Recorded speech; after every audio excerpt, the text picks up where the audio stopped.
the title on this video and the thumbnail is going to be really long. Like, I don't know how I'm going to fit these songs in the thumbnail. It's going to be crowded in there.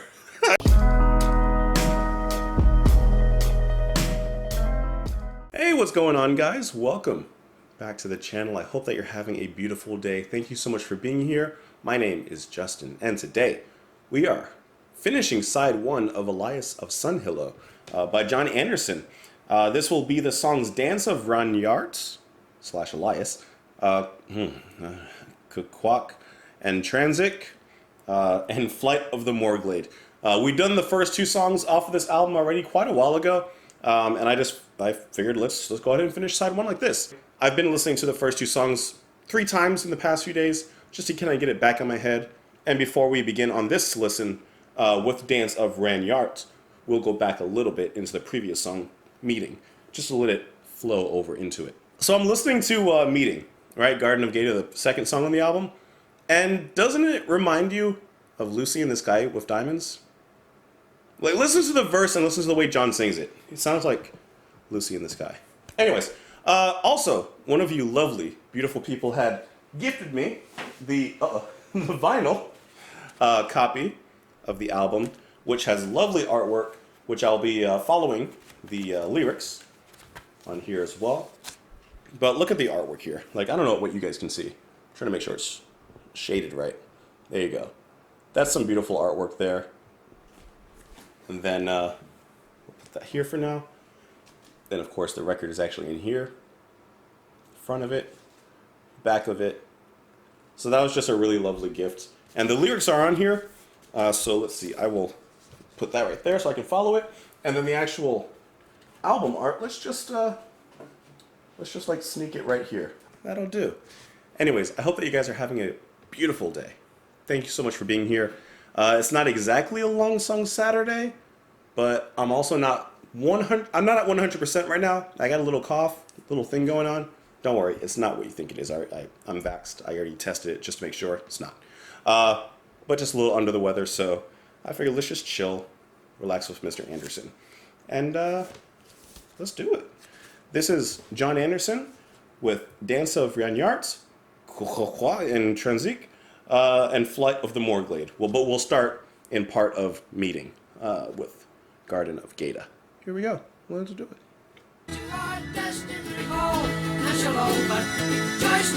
Those hands could quake and shall point to the 4 corners, reaching out faster shall overtake you, to bring you to safety, to travel away from this moment that's rightly attained as your view. So sound out the guardian to travel, to cross the space between pastures that's rightly attained. So stands the blunder, expectant to squander, companion can utter the wrong which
To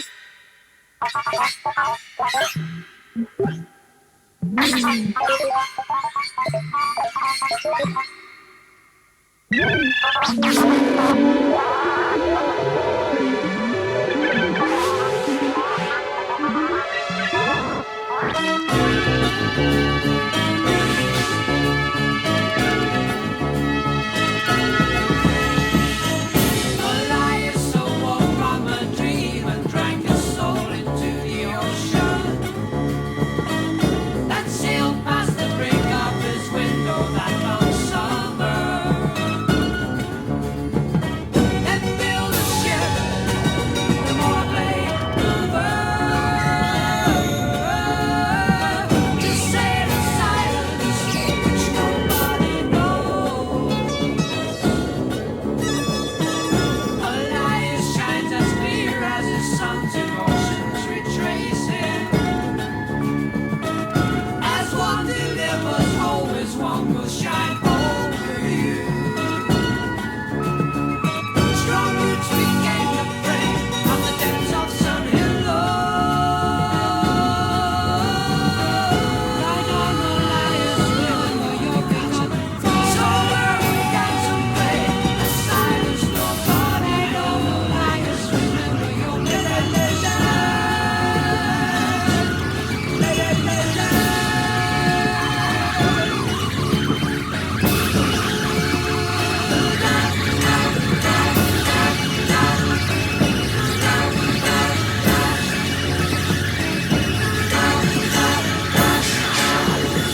move and to chant on the fourth position. As rhythm raced inside the ship came alive and was struck with the soul of perception. And raised their head to space beyond all the masts of the mountains, the sun they were headed.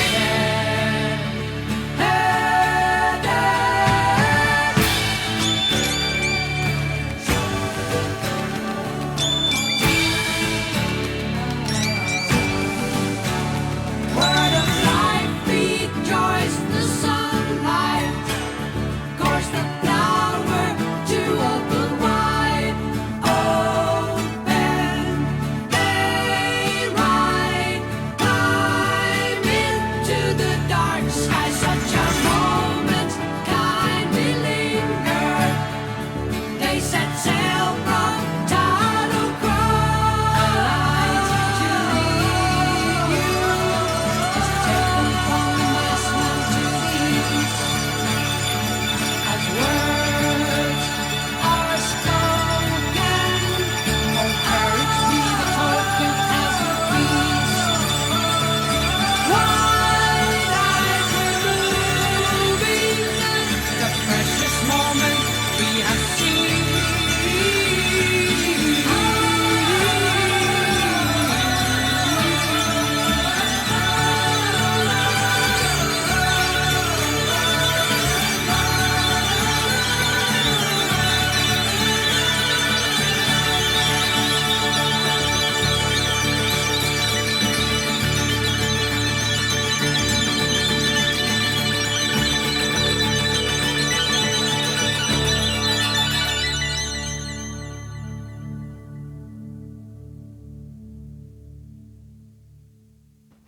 How did you guys feel about side one, side A, the first side of the album, the face of the album, not the butt?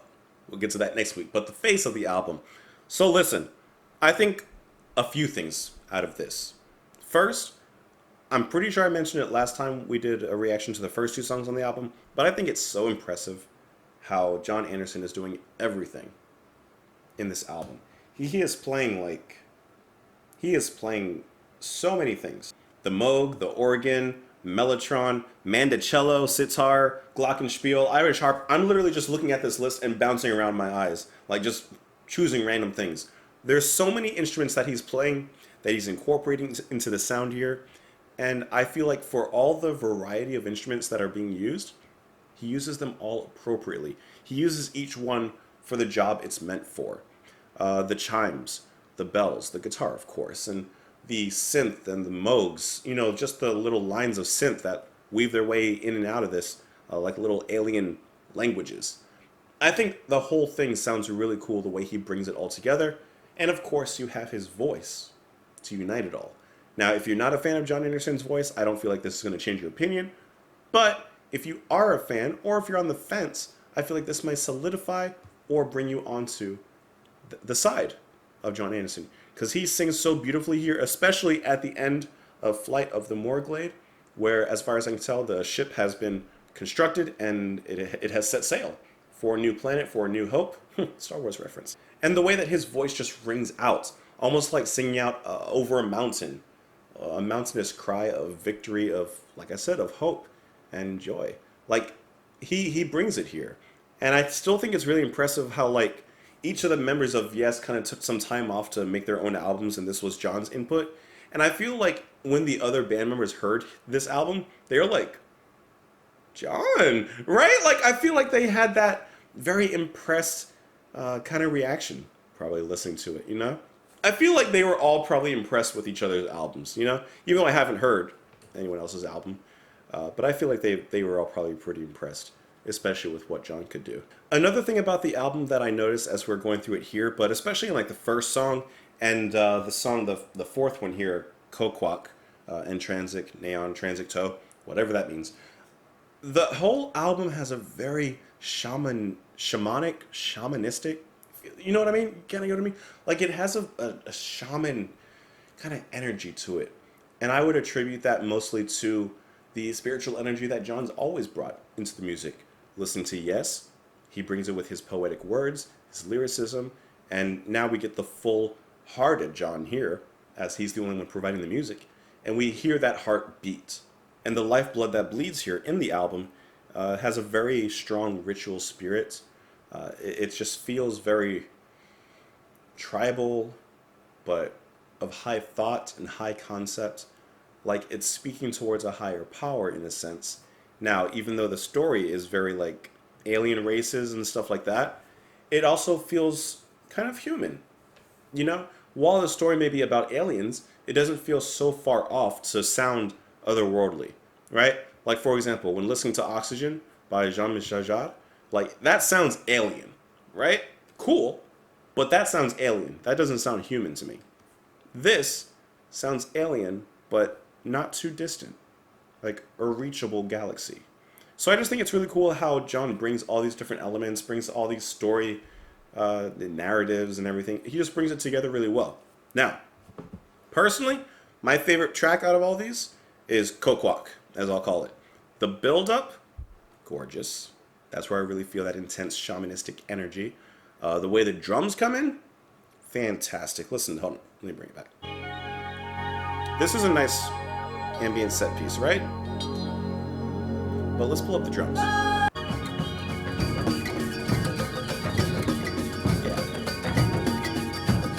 Having an African kind of quality to it, and some of the chimes and bells sound maybe a little more Asian. So it's just really cool how there's this total mix of human nature, of course, of the alien nature of the sounds that he brings in, like I mentioned with the synths and the Moogs, because it shows that it's not he's not necessarily taking, I mean, he is in a sense, but he's not taking an influence from this culture, this culture, this culture, this culture, this culture.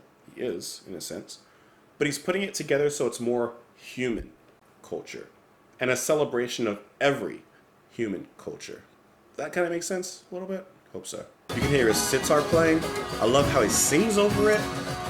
This is that gorgeous and rich texture that I love to hear out of John like this. This is just dense, filled with melody, filled with beauty. And then it all quiets back down into the grave. Now, from what I can kind of tell, because I was trying to read some of the story notes here, which they have over there in the record, it seems that Elias is basically, from what I can tell, because remember, it's the end of their world, basically, so they're trying to leave the planet and go to find a new home. It seems he's trying to unite these tribes and these people so they can all be saved, get on this ship, which is called the, the Moorglade mover. So they can all get on the Moorglade, take off, find a new home, find a new place to live. So, when we move from this quiet, mellow outro on Kokwak into Flight of the Moorglade, it becomes so much more rejoiceful and happy, successful, right? Now all the people have gathered, now they're on the ship, and the Moorglade has taken flight. And even the lyrics at that point kind of demonstrate the more positive resolve that the people have. And the slightest confrontation was dissolved before the start. Each man belonged to each as one clear hand.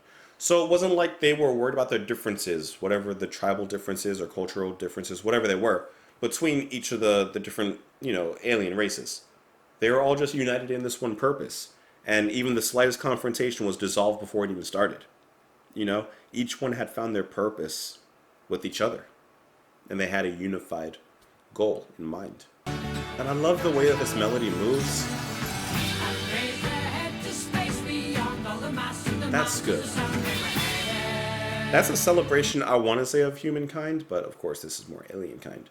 But it reflects to a celebration of humankind. This part, that sounds like either an alien speaking, like what we would think an alien speaking sounds like, or it could be like the ship waking up, or something happening, but it's not human. It doesn't sound like, it's like R2-D2.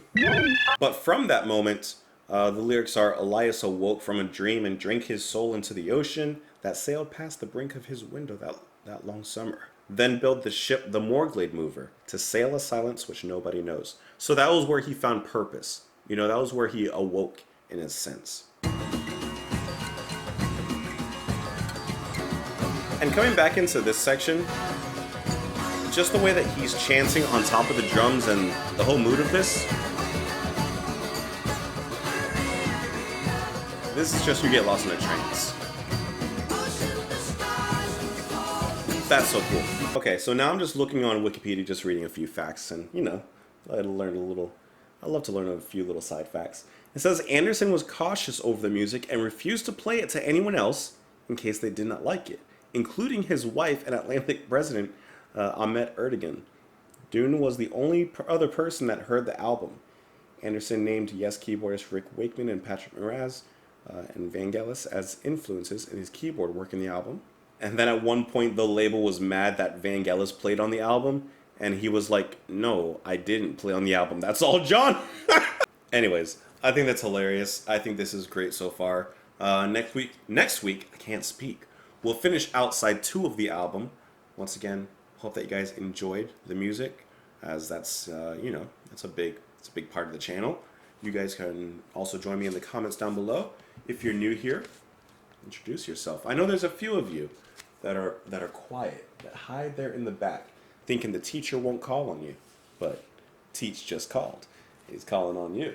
You didn't raise your hand, but I called. So definitely introduce yourself if you're new here or if you're old here. If you haven't spoken up, I'd love to hear from you. Otherwise, have a beautiful day. I will see you hopefully tomorrow, and have a wonderful morning, afternoon, or evening. I'll see you later.